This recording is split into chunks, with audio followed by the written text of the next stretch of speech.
नमस्कार, मैं नयन वाजने स्वागत करता हूँ आप सभी का ब्लिस एकेडमी पर। मैं आशा करता हूँ कि आप सभी अच्छे हैं। आज से हम स्टार्ट कर रहे हैं प्रीवियस ईयर्स क्वेश्चन की एक सीरीज को, जिसके अंदर हम आपको चैप्टर वाइज प्रैक्टिस कराएंगे उन सारे ही प्रीवियस ईयर्स क्वेश्चन को जो कि लास्ट 20 ईयर्स में अलीगढ़ मुस्लिम यूनिवर्सिटी के 11th entrance exam of science and diploma engineering के अंदर पूछे गए थे। इस वीडियो लेक्चर के अंदर हम केमिस्ट्री में से chapter 1 matter in our surrounding में 2001 से 2023 तक अब तक जो भी क्वेश्चन आए हैं उन सभी को डिस्कस करेंगे।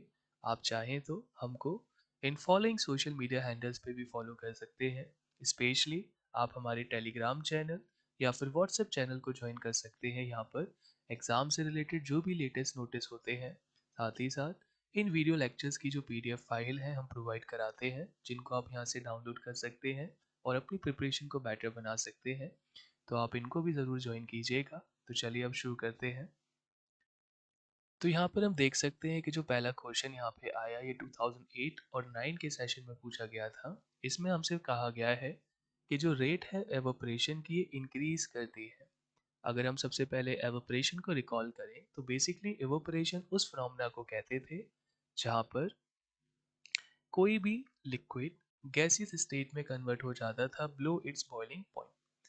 ठीक है, तो क्लास 9th के अंदर हमने एनसीईआरटी में पढ़ा कि जो इवोपरेशन है ये बेसिकली चार चीज़ों के ऊपर डिपेंड करता है।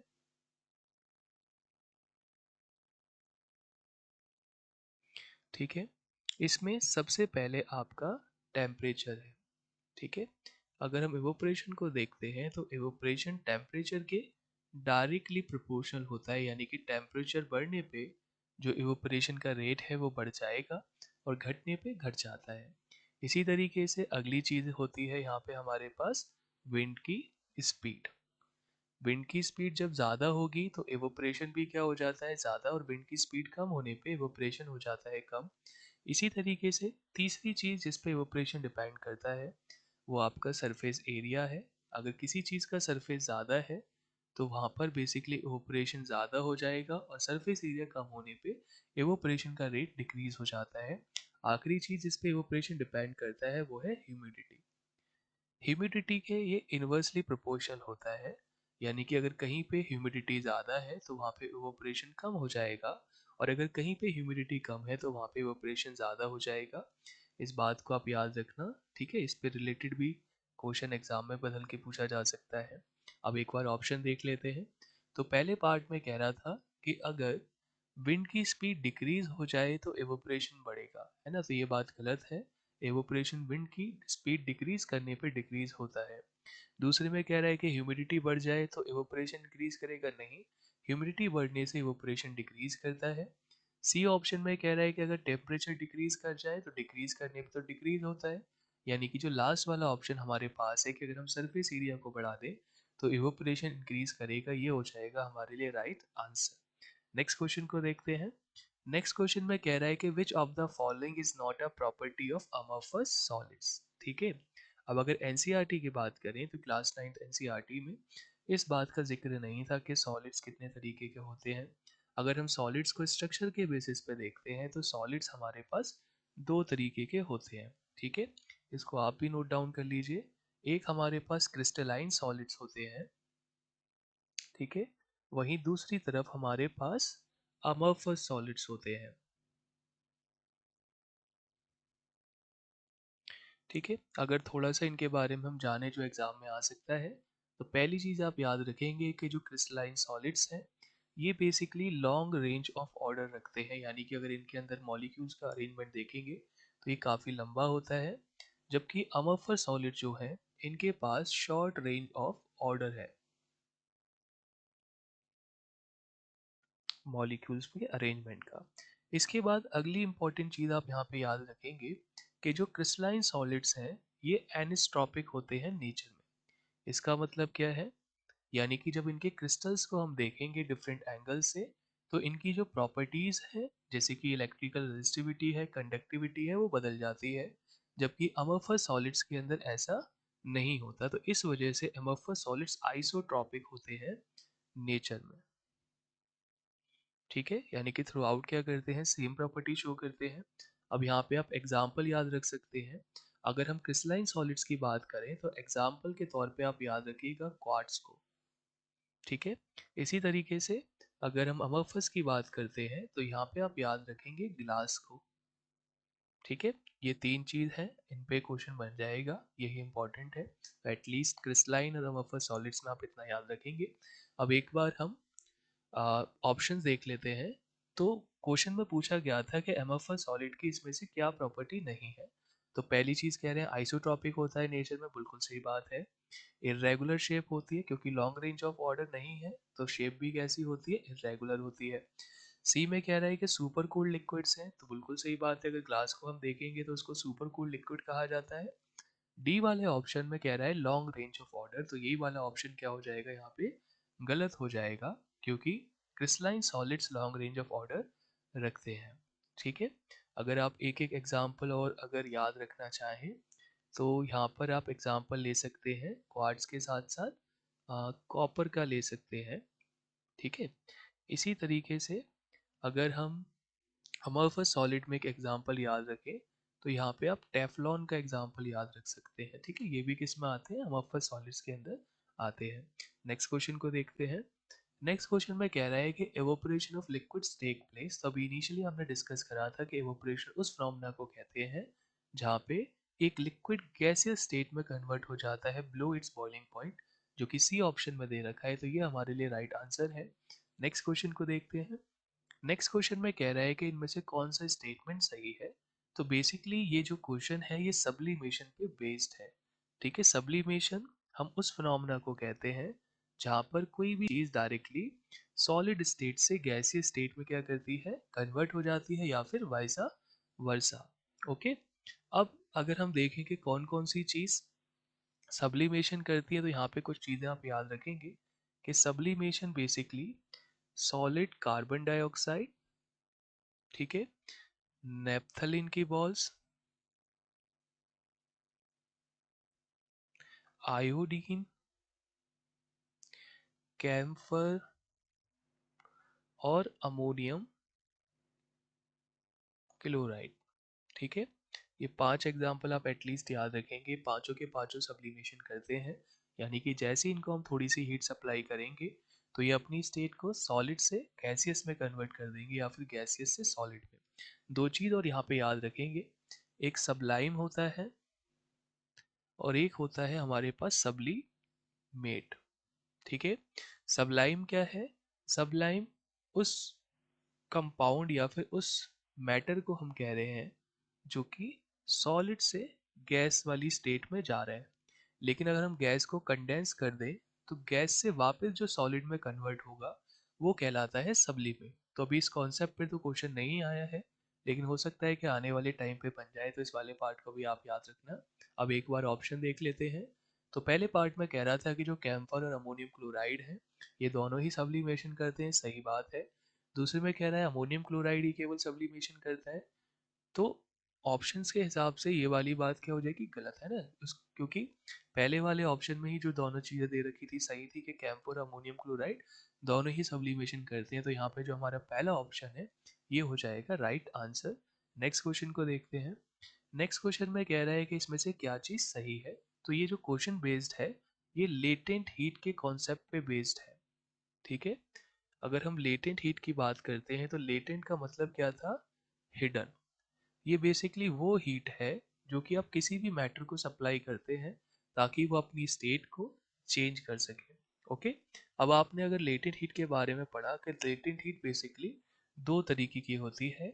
एक आपका लेटेंट हीट ऑफ फ्यूजन होता है, ठीक है, और एक आपका लेटेंट हीट ऑफ वेपोराइजेशन होता है। ठीक है, अगर latent of heat of fusion की बात करें तो लेटेंट हीट ऑफ फ्यूजन उस हीट को कहते हैं जो कि आप किसी सॉलिड को सप्लाई करते हैं ताकि वो लिक्विड में कन्वर्ट हो जाए। और लेटेंट हीट ऑफ वेपोराइजेशन हम वो हीट को कहते हैं जो कि हम लिक्विड को सप्लाई करते हैं ताकि वो गैसियस स्टेट के अंदर आ जाए। तो बेसिकली एनसीईआरटी के अंदर एक क्वेश्चन भी दिया गया था कि अगर आपके ऊपर 100 डिग्री सेल्सियस की स्टीम हो या फिर 100 डिग्री सेल्सियस का वाटर हो तो उसमें से कौन सा ज़्यादा हार्मफुल है। तो हम देख रहे हैं कि जब कोई चीज़ गैसीय स्टेट में पहुंचेगी तो सबसे पहले उसने यहाँ पे सॉलिड से लिक्विड में जाने के लिए हीट हीट ली, ठीक है, फिर लिक्विड से गैस में जाने के लिए हीट ली। तो यानी कि इसके पास थोड़ी ज़्यादा हीट है हिडन फॉर्म में। इस वजह से जो वाटर वेपर्स होंगे 100 डिग्री सेल्सियस पे उनके पास ज़्यादा एनर्जी हो जाती है वाटर की कंपैरिजन में जो कि 100 डिग्री सेल्सियस पे होता है। यानी कि जो यहाँ पे बी वाला ऑप्शन है ये क्या है हमारे लिए राइट आंसर। क्योंकि अगर कोई वाटर वेपर 100 डिग्री सेल्सियस पे है तो उसके पास लेटेंट हीट ऑफ फ्यूजन के साथ साथ लेटेंट हीट ऑफ वेपराइजेशन भी है। लेकिन जो वाटर 100 डिग्री सेल्सियस पे है उसके पास केवल लेटेंट हीट ऑफ फ्यूजन थी। तो इस वजह से जो बी वाला ऑप्शन क्या है ये हमारे लिए राइट आंसर हो जाएगा। ओके, नेक्स्ट क्वेश्चन को देखते हैं। नेक्स्ट क्वेश्चन में कह रहा है कि इवोपरेशन के रिगार्डिंग इसमें से क्या बात गलत है। ओके, तो इवोपरेशन के फैक्टर्स अभी हमने पढ़ लिए थे जिसपे वो डिपेंड करता है। अगली चीज इवोपरेशन के बारे में ये इंपॉर्टेंट होती है कि इवोपरेशन जो है वो बेसिकली एक तो सरफेस फिनोमेना है, ठीक है, दो चीजें हैं, एक बॉइलिंग होता है और एक होता है इवोपरेशन। जब हम बॉइलिंग की बात करते हैं, अगर हम किसी वाटर को हीट देना शुरू करते हैं तो ऐसा तो होता नहीं कि वो तुरंत गैसीय स्टेट में कन्वर्ट हो जाता है ना। उसको अपने बॉइलिंग पॉइंट को रीच करना होता है। यानी कि जब तक सारे के सारे पार्टिकल्स बॉइलिंग पॉइंट अचीव नहीं कर लेते तब तक वो गैसीय स्टेट में कन्वर्ट नहीं होता। इस वजह से बॉइलिंग क्या थी, बल्क फिनोमेना थी। जबकि इवोपरेशन में केवल जो सरफेस पे पार्टिकल्स हैं वो अपने सराउंडिंग से हीट एनर्जी एब्सॉर्ब करके गैसीय स्टेट में कन्वर्ट हो जाते हैं। इस वजह से पहली वाली बात जो लिख रही थी कि इवोपरेशन एक सरफेस फिनोमेना है तो ये बिल्कुल सही था। दूसरे ऑप्शन में कह रहा था कि कूलिंग करता है। तो बेसिकली जो पार्टिकल्स इवोपरेट हो रहे हैं उनको हीट चाहिए थी खुद को कन्वर्ट करने के लिए। तो अपनी सराउंडिंग से जब वो हीट एब्सॉर्ब कर लेंगे तो खुद ब खुद सराउंडिंग का टेम्परेचर कम हो जाता है जिसके कारण इवोपरेशन कूलिंग इफेक्ट क्रिएट करता है। सी ऑप्शन में बल्क फिनोमेना लिख रहा है तो अभी हमने डिस्कस कर लिया ऑलरेडी कि बल्क फिनोमेना बेसिकली बॉइलिंग के अंदर होता है ना। जैसे सिंपल सा एग्जांपल अगर हम लें, जैसे डोसा बनाने वाला जब तवे पे पानी डालता है एकदम तो ऑलरेडी टेम्परेचर काफ़ी ज़्यादा होता है जिससे सडनली पूरा का पूरा पानी एकदम बॉईल होके भाप में कन्वर्ट कर जाता है। लेकिन अगर हम चिड़ियाओं के लिए जब पानी रखते हैं, ठीक है, धूप में, तो ऐसा तो होता नहीं कि सारा का सारा पानी एवापोरेट हो जाता है ना, थोड़ा टाइम लगता है उसमें क्योंकि केवल जो सरफेस के पार्टिकल्स हैं वही गैसीय स्टेट में कन्वर्ट हो रहे थे। लास्ट में लिख रहा है कि एवापोरेशन इंक्रीज करेगा टेम्परेचर इंक्रीज करने से। तो बिल्कुल सही बात है, तो इस वजह से सी वाली बात क्या थी यहाँ पे गलत थी। नेक्स्ट क्वेश्चन को देखते हैं। नेक्स्ट क्वेश्चन अभी पीछे हमने डिस्कस कर लिया कि जो सॉलिड कार्बन डाइऑक्साइड है इसी को हम ड्राई आइस कहते हैं। तो यहाँ पे सी वाला ऑप्शन हमारे लिए राइट आंसर हो जाएगा। नेक्स्ट क्वेश्चन देखिए। नेक्स्ट क्वेश्चन में कह रहा है उस चेंज को क्या कहते हैं जब कोई चीज़ सॉलिड से गैसियस स्टेट में जाती है। तो अभी हमने डिस्कस करा कि इसको सब्लिमेशन हम कहते हैं। नेक्स्ट क्वेश्चन में कह रहा है कि वो प्रोसेस बताइए जब कोई चीज सॉलिड से गैस के अंदर जा रही है। ठीक है, सेम ही क्वेश्चन है, फिर से 1718 में पूछा गया। तो ये यहाँ पे सब्लिमेशन राइट आंसर हो जाएगा। नेक्स्ट क्वेश्चन में कह रहे हैं कि which of the following energies absorb during the change of the state of substance. अभी हमने डिस्कस करा कि लेटेंट हीट वो असेंशियल हीट है जो कि हम किसी भी मैटर को सप्लाई करते हैं ताकि वो अपने इंटरमोलिकुलर स्पेसेस को बड़ा कर सके और फोर्स ऑफ अट्रैक्शन को ओवरकम कर सके ताकि उसकी जो स्टेट है वो solid to liquid, liquid to gas या फिर और किसी तरीके से चेंज हो सकती है। तो यानी कि यहाँ पे जो बी वाला ऑप्शन है ये हमारे लिए राइट आंसर है। ठीक है, नेक्स्ट क्वेश्चन देखिए। नेक्स्ट क्वेश्चन में कह रहा है which is not true about the solid state. Solid state के बारे में इसमें से क्या चीज सही नहीं है। जब हम सॉलिड्स को देखते हैं तो सॉलिड्स के पास डेफिनेट शेप होती है, तो भाई पहली वाली बात तो सही हो गई। दूसरे में कह रहा है कि सॉलिड्स के पास हाई अट्रैक्टिव फोर्स होती है मॉलिक्यूल्स के बीच में। तो ये वाली बात भी बिल्कुल सही है। सी ऑप्शन में कह रहा है कि इसके पास हाई वेपर प्रेशर होता है। तो पहले समझिए वेपर प्रेशर क्या है। अगर आप किसी भी मैटर को नॉर्मल मान लीजिए रूम टेम्परेचर पे हम रख दें और वो खुद को गैसीय स्टेट में कन्वर्ट करना शुरू कर दे, क्या सॉलिड्स को उसको कभी गैसीय स्टेट में कन्वर्ट कर पाएंगे? नहीं कर पाएंगे। तो टेक्निकली अगर ये किसी कंटेनर में रखा होता तो क्या इसकी वेपर क्रिएट होती? नहीं। और जब वेपर क्रिएट ही नहीं होती तो क्या वेपर प्रेशर लगाएगा? नहीं लगाएगा, है ना। जो फ्लूइड्स है जैसे कि लिक्विड्स या फिर गैसेस ये अपने कंटेनर की वॉल पे एक प्रेशर एक्सर्ट करते हैं वेपर्स के कारण। इस वजह से इसको वेपर प्रेशर कहते हैं। तो बेसिकली जो सी वाली बात है यही हमारे लिए क्या है, एक रॉन्ग आंसर है कि जो सॉलिड्स हैं इनका हाई वेपर प्रेशर नहीं होता है। लास्ट में लिख रहा था कि इनके पास हाई डेंसिटी होती है, लो कंप्रेसिबिलिटी होती है, तो ये वाली बात क्या थी, बिल्कुल सही हो जाएगी। ठीक है, अगले क्वेश्चन को देखते हैं। अगले क्वेश्चन में कह रहा है कि इसमें से कौन सी चीज़ सरफेस फिनोमेना है। तो अभी हमने डिस्कस करा कि जो इवोपरेशन है ये एक सरफेस फिनोमेना होती है। आखिरी क्वेश्चन देख लेते हैं जो कि 2024 3 और 24 के अंदर आया। यहाँ पे पूछा गया है कि जो गैसेस की सॉल्युबिलिटी है लिक्विड्स के अंदर ये कैसे बढ़ाई जा सकती है। ठीक है, तो आप याद रखेंगे कि अगर हम टेम्परेचर को डिक्रीज कर दें और प्रेशर को इंक्रीज कर दें तो यहाँ पर क्या होगा, टेम्परेचर डिक्रीज करने से भी जो इंटरमॉलिक्यूलर स्पेसिस है वो कम होंगी, प्रेशर लगाने से भी कम होंगी।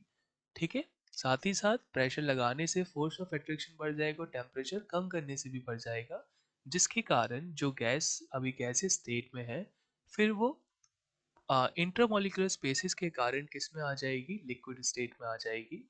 तो अगर हम यहाँ पर देखें तो पहले वाले ऑप्शन में कहा गया है कि टेम्परेचर को डिक्रीज करने से, प्रेशर को इंक्रीज करने से, तो ये वाली बात हमारे लिए सही हो जाएगी। ठीक है, अगर आपने घर पे एग्जांपल देखा है तो घर से एक एग्जांपल लें, हम एलपीजी सिलेंडर को ले सकते हैं। जब हम एलपीजी सिलेंडर को उठाते हैं तो हमें लगता है कि उसमें एक लिक्विड सा भर रहा है। ठीक है, अब और भी सिंपल एग्जांपल लें, डिओड्रेंट की बोतल ले सकते हैं। जब किसी भी डिओड्रेंट को हम शेक करते हैं तो हमें फील होता है कि इसके अंदर एक लिक्विड है, लेकिन जैसे ही हम प्रेशर रिलीज करते हैं तो दोबारा से वो लिक्विड किस में कन्वर्ट हो जाता है, गैसियस स्टेट के अंदर हो जाता है। ठीक है, तो यहाँ से हम देख सकते हैं कि जो गैसेज हैं उनको कंडेंस किया जा सकता है लिक्विड फॉर्म में। तो ये कुछ बेसिक से क्वेश्चन थे जो कि लास्ट ऑलमोस्ट 20 ईयर्स के अंदर आपके एग्जाम के अंदर पूछे गए। मेनली यहाँ पे आपने देखा कि आपका जो सब्लिमेशन वाला टॉपिक है, इवोपरेशन वाला टॉपिक है, लेटेंट हीट वाला टॉपिक है, और हम कहें कि सॉलिड की बेसिक जो प्रॉपर्टीज़ थी उनके बारे में एग्ज़ाम में आया। तो ये जो कुछ टॉपिक्स थे इनको आप एटलीस्ट अच्छे से प्रिपेयर करेंगे एग्ज़ाम के लिए। ठीक है, और कोई भी अगर आपका डाउट है किसी भी और चीज़ से रिलेटेड तो आप उसको कमेंट बॉक्स के अंदर कमेंट कर सकते हैं।